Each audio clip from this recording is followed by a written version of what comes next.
Allah, Allah, you are my all, you are my love.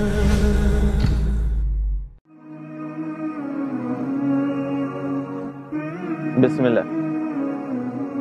Some of you have heard it, the questions surrounding man's purpose. Some say that the pen has a reason for being, and some say that ours is worthless. But let's just contemplate the facts and take a few steps back and figure out what is your role in this entire theater act. It's time to break the silence and look at all the signs, at all the science in the creation and how it's defined. Because I've had no depressing sigh since I sincerely stopped being caught in all this chaotic violence. Mankind is not foolishly designed and our purpose is perfectly defined.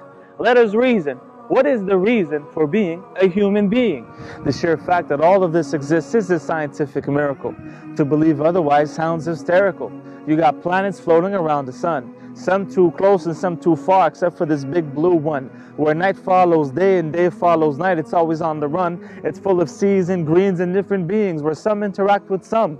Bees and winds causing pollination, causing crops to grow and feed entire populations. Fresh and salt water not mixing, caused by a barrier set forth by their maker. When shifting plates are causing the very ground to shake your surroundings, imagine if Allah Azza wa Jal didn't create mountains. An ozone formed as a protective dome, shielding this place that we all can call home. A rotating sphere circling day and night, giving us time to sleep tight.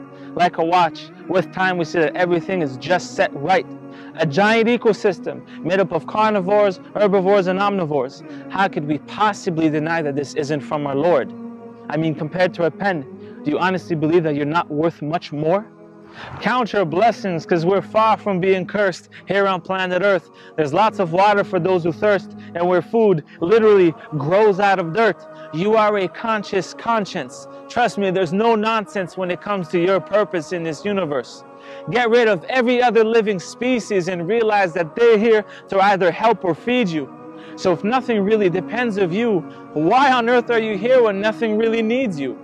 The answer is clear if you haven't already heard it. The reason we're on God's green earth is to worship. Simply put, there's no better way to word it. We know an engine has a maker since it's full of valves and pistons. Its complexity is far too great to just be a random system. Yet this whole big picture is just a random creation. Is there something I'm missing?